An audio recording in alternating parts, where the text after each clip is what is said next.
Your local McDonald's owners across Washington, D.C., Greater Baltimore, and Eastern Shore are committed community members who all celebrate the diversity of the neighborhoods that they serve. Black History Month is a special time to spotlight the many African American and Black individuals and organizations that have contributed to our area's growth and development. McDonald's sees, supports, and celebrates you now and all year long.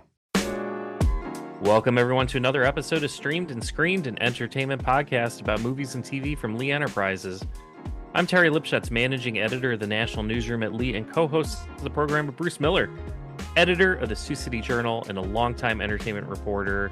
Well rested, I hope, after your trip back. I know we talked about that a little bit last week, but you're back into the groove of things. I am in the back. Yeah, I'm in the back. Yeah, it's strange. You know, what's really odd, this tells you something. They're remaking miniseries that I've seen before, like 40 years ago. Right. Is that something? They're making everything. What's old is new again. Methuselah is back. He's back and looking at it, and then you think, I should go dig out the stuff I wrote about it back then and see how much it's alike and it's not alike. But if you don't mind, we've got something coming this week that's pretty spectacular. It's called Shōgun. And it's a remake of a 1980 miniseries with Richard Chamberlain. Remember him? He was the king of the miniseries back in the day. He just did them all. And whenever they needed somebody, it's Richard Chamberlain. But the thing that they didn't do right back in the day was consult people about the accuracy of the times, the manners, the customs, all those kinds of things. And it had been a kind of a goal, if you will, for a long time of Hiro Sanada. A hero is, you've seen him in a jillion movies. He was in The Last Emperor. He was in The Last Samurai. He was in, most recently, John Wick 4, Chapter 4. So he's in a lot of films. But this miniseries, they named him a producer. And as a result, he said, I got a chance to actually hire people who could advise us, who could show us how to do things correctly, how we could really make this something we're proud of. It isn't something where it's just kind of like thrown together. And they do that all the time. Find a kimono. Yeah, we got one in the back room there. Let's pull that out and do it. And this was all done specifically to make sure everything was proper. He said even in Japan, they don't do everything right. But here we had an opportunity and we needed to seize it. Now, Anna Sawai, who plays the female lead in this, she said, I did not realize how much time it took to put a kimono on. She said it was a lot. And then she said, you realize that you can't walk.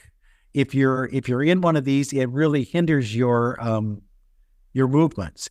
And so she said it was a great way to try and learn the character, where she had a chance to really kind of dig into her own culture that she knew nothing about. And she said, I think today a lot of young people are missing that. They're not paying attention to the past, so that then, they're just caught up in pop culture and they're not looking to the old stories. And this one is taking place in the 17th century. So you can imagine there's a lot of history there and a lot to unpack. So it's a fascinating, it's got 10 parts, FX and Hulu. And you'll see that there's a lot there that stick with it. Because the first episode, you're going to go, what is this? What are they doing? I don't understand this. And once it gets going, you'll understand where it is headed and how things are different for John Blackthorne, who is the leading character. He's shipwrecked in Japan, and he has to kind of learn how to cope with all of the things that are there. Okay. Yeah, I'm glad you point out the stick with it, because I feel like this is the thing that gets me a lot, is that first episode of any series. In some cases, it's great from the beginning. You might flip on one episode and it's just amazing and you're hooked and it's perfect. But or it starts going downhill after right, the first one. Right. And you end up going, boy, they padded this sucker. It could have been 3 less. Yeah. But I think what's worse is a lot of times that first episode, they try to introduce so many characters, so much of a story, that you kind of get lost. And what happens then is you don't know, is this going to be good or isn't it? But then once you get to episode 2 or 3, things smooth over and it makes a whole lot more sense. So I try to go into it with like, okay, first episode, maybe not the best, but if it seems good enough, let me give it one more try for episode 2. And then if episode 2 is still bad, then I'm gonna just tap out. But so a lot of times I'll see that second episode and be like, "Whoa, this is a whole lot better than that first episode," and I'm in the rest of the way. Well, and this one, like I say, it takes a little to kind of catch the flavor. Also, there are subtitles, so be ready for that. Okay. And they didn't tell me there was reading in this. What? I can't do this. But yeah, you'll find it's a world that you didn't know existed, and you'll learn something from it, and you'll also see how people work together and how they get to be not necessarily friends, but certainly respectful colleagues at some point. It's interesting about this. Anna, who is the female lead in the show, I asked her about how did you come to kind of find the character, feel the character? And she said, it took a while. It took a while for me to play the role before I really felt I was there. And I asked Cosmo, who plays John Blackthorne, when did he? And he said, the day I got on the set. So there is a difference there. But what's interesting is she said he used a voice throughout the whole thing, even talking off stage when they were just casual. He used his John Blackthorne voice. And she didn't realize what his real voice sounded like until they started doing publicity. She said, it was like 2 days ago, I heard what his real voice was and go, what? That's not the guy I remember. You see how their process goes? It's quite different. But we do have an interview. I want to share it with you with Cosmo. He has been in Peaky Blinders, a lot of British series. He was actually born in the United States, but his parents moved to Great Britain very early on in his life. And he grew up in that whole system. And you'll see how kind of methodical he is. You'll hear his way of looking at a story like this and what it means for him. Cosmo Jarvis. This is very much a fish out of water character. Have you felt that way? In regards to in your own life? In my own life? Yeah, where you go. Yeah, I can relate to this. I can relate to this part of his story. Yes. Yeah. I think there can be several circumstances one finds oneself in per day that can be very similar to the feeling of feeling others from others. Right. But it's usually in one's own head. Right. You were born in the United States, but were you very little? So when you moved, you really didn't feel that shift? Oh, yeah, no, I was very, very young when I left. I was still raised by an American lady, but there was no impact when England's all I've ever known. Sure. So then playing this and going to that whole world, did you do a lot of research before you even started it? Or is it like, well, I'm going to just immerse myself when I get there and do it? There were a lot of things I did. Some of them that turned out to be necessary and useful. Others turned out to be areas of research that I would describe as being red herrings. I tried to familiarize myself with basic understanding of geopolitics at the time of 1600 with regard to Elizabeth and Catholics and the Protestants. Didn't look too much into the Japanese side of things because I figured Blackthorne would be learning that at the pace that the script would demand Blackthorne to learn those things. So a lot of my research is on trying to formulate some understanding of celestial navigation, things like this. Had you read the book? Had you seen the first miniseries or not? I read the book as the chapters became relevant to the portion of the story that we were dealing with, and I had not seen the original TV show because I didn't think it would be helpful. Yeah, and I think you're right. The idea of doing a period piece, you have done a number of them. Yeah. Does that make it easier? Does that make it harder? Does it make it... It doesn't make it easier or harder, the fact that it's a period piece, but it means that the stories often contain interactions that seem to be unique to the period of time they're concerned with, fashions of interactions that we don't have so much today. Sure. I mean, today we barely have any interactions. Sure. But, like the difference in social interactions is just, they're usually quite different from the past and the way that people talked to each other was very different. And the importance of dialogue was different. Not easier or harder, just different. And I find the difference to be quite interesting. As an actor, is that a way to lose yourself in a character? Then you realize it's not... I would assume playing contemporary characters would be very difficult because it cuts too close to what I am. Sometimes playing contemporary characters can be, well, in some ways it's scarier because there's you have to do more work when it's contemporary. Well, you don't have to do more work, but you have to be more proficient with your research, because you may be representing people who are around to see your work, and therefore the stakes maybe feel higher in that eventuality.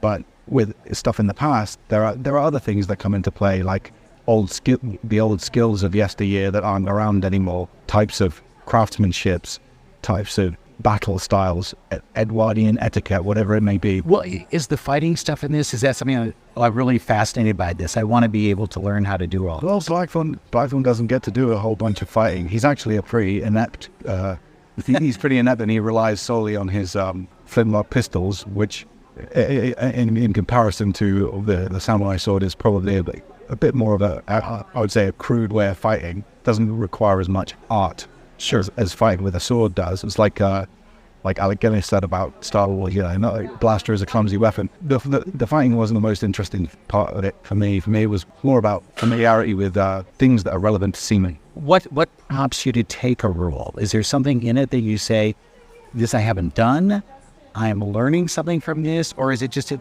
sounds like a cool character to play in? Well, that's a good question.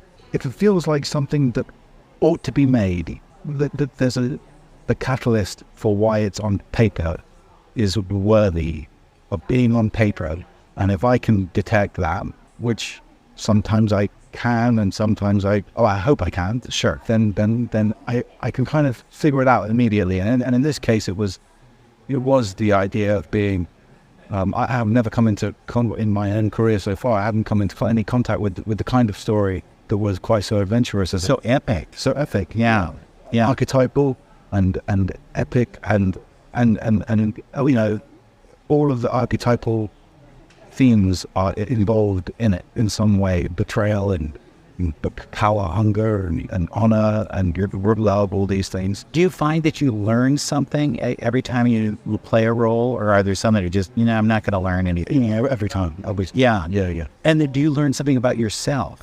I guess I learn about, I just learn that the parameters of the craft are in constant flux, and the extent to which they flux is only ever made apparent on the next job or the next job. And so in that regard, yeah, I would agree. So what made you take the jump from music to acting? Was there something there that said, this is my niche? I mean, I haven't been a musician for 10 years, But what puts you in that direction? What says, I'm going to go do this now? I always wanted to. So that was a goal? Yeah. I was in a museum when I was a kid, and there was an actor who was one of those actors who stays very still. And then when you walk through the Victorian city in the museum, he makes a move and everybody shits their pants.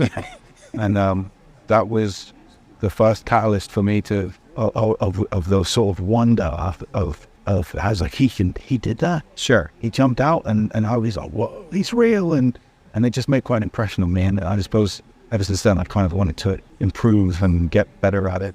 When you work with people, like you're working with De Niro, you're working with Hero, what do you learn from those kinds of encounters? Do they teach you things, or you just like, no, we're in our own lane, or we're all doing our own thing? Well, you effortlessly pick up things. And I mean, those two examples, they're like some of the most generous dudes I've ever met with regard to the profession. And they are quite happy to give it. Do you talk acting with them or not? I mean, I don't want to bother them. I don't want to bother anybody, but you just get a feeling. And, they're on your side. And we're all trying to build the thing together, and they know that they are more experienced than I am. It just is a learning experience by default. Sometimes you can come into something and think you know how it's going to go down. And I mean, Hero is an incredibly, like his example, for example, he cared so much about getting this done right, and he was just there for everybody, furnishing everybody with encouragement and his experience, and it was just a very pleasant working environment. And this same with De Niro. I'm assuming that's the kind of actor you want to be. Yes. Where you are the one they look to, and you learn from just even observing on how they behave on a set. Totally. Yeah, and creating a productive atmosphere. At what point in the process do you feel I get this character. I know this character. I am this character. Now, for me, there comes a point before we even started where I have to have him nailed down. And I have to know what his essence is. And I have to have already sort of committed to it. I have to have familiarized myself with the script requirement of the person I'm employed to portray, and also my own understanding and the best understanding of how that man should be. Yeah, it happens before we begin, usually for me. So you feel confident when you go into it, I've got it, I know what I'm going to do. Yeah, but that's the beauty of the preparation and the research and the experimentation that leads up to the beginning of the... Have you always been a good student? No. No. I have been good students to certain teachers, and I have been a terrible student to others. But if it's something you love to do, you know, Well, yeah. is this the longest project you've ever done? I mean, in terms of hours and stuff, how is it living with a character that long? It became effortless. It became, I didn't even think about it. That was one of the reasons it was so great, because for 11 months, he just, I sort of, it was a case of sort of dispensing with myself. And the things that comprise John Blackthorne, just being John Blackthorne, it was great, because it meant that there was a fluency that could be achieved. Sure. In terms of how he would be in any given circumstance or scene, and that was. This job afforded me a sort of familiarity that I've never had with any other character. Thank you, Bruce, for that interview. As I mentioned to you before the show, I already clicked the little plus button in Hulu because it looked good. I mean, the trailer looks solid. Yeah, you'll like it. Trust me. These FX and Hulu collaborations, I'm really digging. They're pretty solid. When you look at the list of, the favorite or the best TV limited series, there's always an FX in there. There always is, because they know how to give the creators the time they need, the money they need, and the freedom from somebody kind of putting their fingers on it and say, I think you need to have another kind of funny character in there. A sidekick would be really good. Yeah, and I am glad you mentioned too the subtitles, because it doesn't scare me to watch a show or a movie with subtitles, but I have to be in the right frame of mind. So like if my eyelids are getting heavy, no subtitles for Terry. We're not reading tonight. No, we are. I am like way past my reading point of the evening. We will watch something else that might keep me awake and not try to fight to fall asleep there. But yeah, no. So that looks good. There's quite a few shows on right now. You've been digging in though. Yeah, you've been digging in on Masters of the Air, which I haven't at all. Oh, you're missing something good. Now, first off, like you've seen Band of Brothers, right? Right. And did you see The Pacific also? Right. So this is it is that collaboration with Spielberg and Tom Hanks. So it's another episodic kind of look at World War II just from a different frame. So, Band of Brothers, if you recall it's that invasion of Normandy and then the push, through like the Battle of the Bulge and it's kind of like the ground offensive. The Pacific, of course, took place in the Pacific, and it gave you the look at that conflict. This one's really fascinating to me because I've seen plenty of World War II movies that have taken place in the air, but I think this one is really giving me a new perspective of just how gruesome air warfare was in World War II. I mean, I don't want to, we strive to be a spoiler-free program, right? I guess the best thing I can say... They all die in the end. They all die in the end. Don't get attached to too many characters. And this is just like, we're only part of the way through the series, so we don't know, there could be some missing in action. There could be things like that. But there's been a number of characters who I've been like, oh, this is somebody I think I'm going to enjoy watching the entire way through. And then the plane explodes, and it's just like, wow. The number. No. It's not Elvis, is it? Elvis doesn't die right away, does he? I don't know. He makes it through at least one episode. I'll tell you that much. Okay. Will he make it to the end? We don't know. We don't know. But no, we don't know. But yeah, no, Austin Butler's in it. But it's a show where you really get a sense for how dangerous these missions are, because you've heard the term like flak jacket, right? The jackets that they would wear. And like, what does that mean? I don't understand until you're watching the show and you see the Germans like shooting flak into the air and it's shredding these airplanes to nothing. I mean, they're like flying tin cans basically with propellers. It's shocking to see how dangerous it was. Like, you always think in your mind when you're seeing aerial combat, a plane gets shot down by a missile or a bomb or machine gun fire or whatever.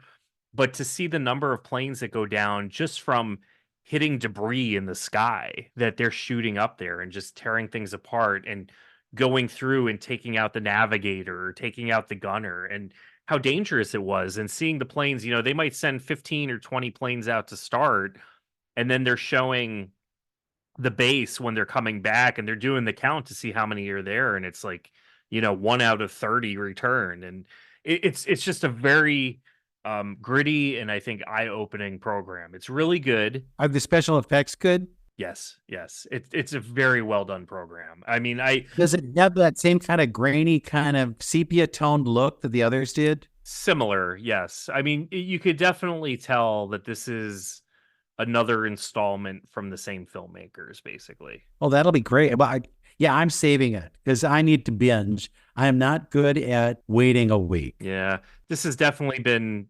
a tough one where I think they gave us 2 right out to begin with, and then it became like I got to wait another week, and then I got to wait another week, and this one's really been tough. Yeah, this one's really been tough to put down and then have to wait a whole week to come back at it, because you really want to know, what is happening to this character. And there's a scene, again, don't want to give away too much, but there's a scene where a plane gets shot down and you have they're parachuting to safety and they're behind enemy lines, and it takes you into what the resistance was like, the people that are helping the allied, soldiers who have maybe fallen behind enemy lines, helping them get to safety, the dangers that's putting them into, some of the things that they're doing to, there's this one scene where there's 3 people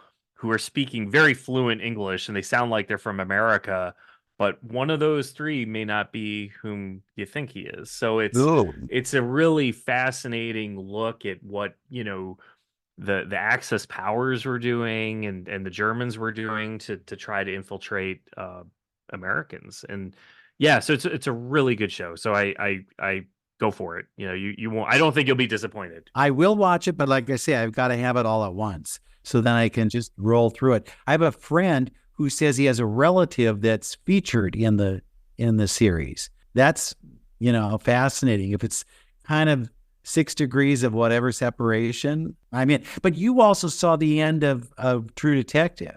Now, did it live up to what you wanted it to be, or was it like, oh, not good? Have you watched True Detective at all this new season? Or I saw the first episode and then I had to pull away. Okay, so the series just wrapped. I'm glad they kept it to 6 episodes. I think one mistake that some of these programs make, some of the producers make, filmmakers make, they make them too long. Be warned that once you pick up a refreshingly cold drink from McDonald's and people see just how refreshingly cold that drink from McDonald's is, you may create drink envy. Because there are drinks, then there are drinks from McDonald's. For a morning brew that really creates a stir, get any size iced coffee, including caramel and French vanilla, for just 99 cents before 11 a.m. Price and participation may vary, cannot be combined with any other offer or combo meal. Ba-da-ba-ba-ba. The one thing with all the seasons, the past seasons of True Detective, you always get those characters who aren't exactly who you think they might be. But I think they did a really nice job here at developing each character and showing some of the internal struggles. Like with Jodie Foster, the first episode, she comes off as being this really harsh, difficult to work with person. But then it takes all the way into that 6th episode to really understand like where she's coming from and why she might be the person she is. So it's really good. And then, I think you get a few of those characters who aren't who you think they are. So that's one thing to kind of watch out for. But the resolution was fascinating to me too, because it wasn't quite what I expected. And the way the case eventually was closed wasn't what I was expecting. But there were a few times in this, because I don't like scary things. You know, I don't watch horror movies, and I don't like too many things that get grisly. But there was a few moments where I found myself kind of like, peeking through my fingers because I didn't want to, I wanted to watch, but I didn't want to watch. And there was a scene, because a lot of times I'll watch these at night, and I'm in bed at this point. It's like I'm getting ready, and my wife is sleeping next to me. And there was a scene in the final episode where I jumped, in bed, jumped, and she's like, "What are you watching?" It's like, it's scary. What do you? So she thought I dozed off, but And then you said to her, "You go check the doors, see if anybody's here." Right. Yeah, go make sure there's no intruders here. I'll man down the bed. But yeah, no, it's good. It's good. I really wish we could scrub the memory of season 2 of True Detective out of our brains, because that one was just a hot mess from start to finish. Season 1, But often after, when they have a really good first season, they didn't start thinking about what to do for the second season, so it's kind of catch as catch can. right? Yeah. So season 1 was amazing. Season 2 was not. Season 3, very good. Season 4, very good. And it's written by somebody else, which is, maybe somebody needs to take the reins. That's interesting because Larry David plays by his own rules. Right. And if he doesn't think he has something for a while, he sits it out. Yeah. And now we are getting his 12th year. It's not consecutive years or anything like that, but the 12th year of Curb Your Enthusiasm. And what I'm wondering about is if it's going to end where something happens that kind of puts a button on all of it. Yeah. Most of these are ways where he just kind of screws up and puts his foot in his mouth. Right. Will this kind of be the ultimate where, he's gone? Is that what happens at the end? They just get rid of him? Yeah. I don't know. It's interesting. So, the point you made about it not being consecutive, the first Curb Your Enthusiasm was that hour-long HBO special kind of movie that they did, and then they did individual seasons. So that special aired in 1999. The first full season came out in October of 2000. So they've taken, almost a quarter century to do 12 seasons of the show. So he kind of comes and goes, and we haven't had one in 3 years. I think it's been good these first few episodes. You kind of introduce different things, right? The first episode where he's just kind of getting frustrated because he's asking his phone to give him directions somewhere, and the phone is giving him everything but where he wants to go, and he's just flipping out. And it's one of those moments where, you know what, I've been in the car and I know exactly what you're going through right now. You can relate, and you probably might think some of the things that he just outwardly says. Right. Yeah. What I noticed, I binge these suckers on the plane. I'm a real good binger on the plane because you can't go anywhere and I want to laugh. And I noticed that he does a lot of things repetitively. He's always breaking something and then has to try and atone for that sin. He either needs to try and replace it or fix it or somehow get himself out of a situation. I know he's back-end or rear-ended cars all the time. And I have a feeling that there will be something that'll be coming like that in the future. But I've seen, I think, is it 2 episodes we've only gotten so far? It's 2? I just watched the third one this past weekend. Okay, those 3. We've seen 3. Yeah, and so we'll see where this goes. But it's interesting how he pulls in a lot of friends. And they've got to be able to play with you. They've got to be able to do that improv thing that he likes to do. And you can see where the regulars are very, very good at it. And then you throw in somebody who's a newbie. He had Kalie Cuoco on, was it last season? I think it was with the Pirates booty when she was the... Yes, she was a dentist. And I thought she could do it really well. I thought she was like a sitcom person who had to have lines and all that stuff, but she really gave it to him. And I thought that works. That works. Yeah.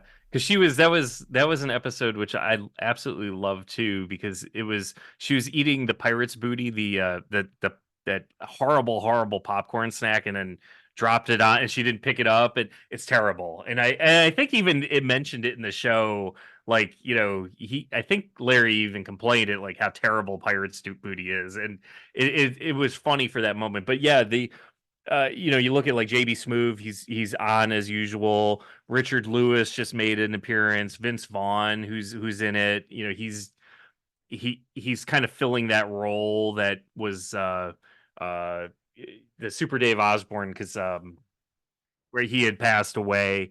So it's been nice to see these Tracy Ullman playing, the girlfriend who he's trying to get out of his life. It's good, and I'm with you. I'm really curious how this is going to end. Is it going to be one of these like Seinfeld endings where it's going to just feel weird at the end, where he's in jail? And he was part of that, so you never know. And he was part of that. Or is it going to be, is it just going to end and then we're going to speculate like maybe he is going to come back? Because I heard that they were talking to somebody and it didn't seem to completely close the door on another season down the road. And I don't know, like if Larry feels he needs to say something, maybe he's going to come back and do another season. Yeah, well, he'd be welcome. It's interesting is I think last season's shows talked about working at Netflix and Hulu and all those places. And you notice that those executives are changing all the time. And yet he's been able to keep this show going. And I'm sure through many different regimes, and people are still with it.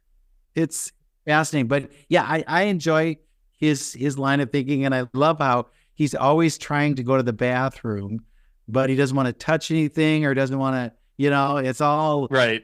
He's such a hypochondriac about everything that right. It's fun to see him play it out. And you think, would I do that? Would I be like that? I don't know. Mm-hmm. Yeah, it's a fun show. Like Larry's doing well. He gets me to laugh, and that's what I look for most of all. Absolutely. So what do we have coming up in the next week or so? Well, next week, I'm introducing you all to these people that I've met out in California, but this is a fascinating one. And I'm not trying to, not like this and this, they're all fascinating, right? But this one is interesting because it's called Queens. It's a National Geographic special. Now, don't start, I can see, oh God, do I have to look at that? Oh no. But they've done kind of storytelling. And I wish you remember the name of the Penguin movie where they kind of gave them characterizations. You remember that Penguin movie? And I wish I can't think of the name. But that's what they do with this. And you meet these different kinds of animals in all different aspects around the world, and how the females in the species are dominant. And so that's why it's called Queens. And how their world is different because women do kind of rule the roost, if you will. It's narrated by Angela Bassett. It tells a lot of very fascinating stories. And I'll share one of the ones with you when we do the episode next week, because you'll want to hear from the people who actually made these films. 4 years they were in the wild during COVID, trying to make sure that they were getting, the right footage that they needed, and then writing stories that match that and getting the music to match all that. It's fascinating. I saw it on a huge screen and it holds up. It's good. And I don't like animal shows. I'm not an animal person. You could bring me a pet and I would hand it right back to you. But this is very cool and interesting. And they talk about disappearing species and what's happening there and how people have to play a role in bringing them back. But it was a largely female crew that created the whole thing. It tells other stories that the last episode wraps it all up and tells you how they did it. And that's fascinating too. But that's next week. It's Queens, and we'll talk with some of the queens as well. Perfect. That sounds good. When you mentioned Queens, the first thing in a documentary, the first thing I thought, like, oh no, is this going to be some sort of look at how terrible the New York Mets are because they play in Queens, New York? But it could have been. That would have been. Yeah, it could. A very special second episode in season 2. But then after that, we're talking Oscars, because Oscars are coming. And so you better watch all those films, because we're going to talk about the ones that will win or should win. I've got some binging to do. I do have. I'm like largely caught up, but I do have a few more that I want to get in there. I'm going to throw one at you that people are saying is that right now, what you're hearing in Hollywood is Emma Stone doesn't need a second Oscar. Oh, isn't that kind of a goofy way of trying to win votes? She doesn't need one, so let's give it to somebody who needs one. Well, that's like everybody else on the list. Yeah, that is. That's an interesting way to get around things. So, Harry, you need an Oscar. I do. So we'll see how well that plays. And then also between now and the Oscar night, which I think is March 10th, if I'm not mistaken, are the SAG Awards. And that'll be a good bellwether. We just had the BAFTAs, which are the British Oscars, and Emma Stone did win. Oppenheimer won. So we'll see what happens. All right. So we'll be on the lookout for that. We'll be obviously looking at Queens in another week. And until then, thank you again for listening to another episode of Streamed and Screened. Ah, the sizzle of McDonald's sausage. It's enough to make you crave your favorite breakfasts. Enough to head over to McDonald's. Enough to make you really wish this commercial were scratch and sniff. And if you're a sausage person, now get 2 satisfyingly savory sausage McGriddles, sausage biscuits, or sausage burritos for just $3.33. Or mix and match. Price and participation may vary. Cannot be combined with any other offer or combo meal. Single item at regular price. Ba-da-ba-ba-ba.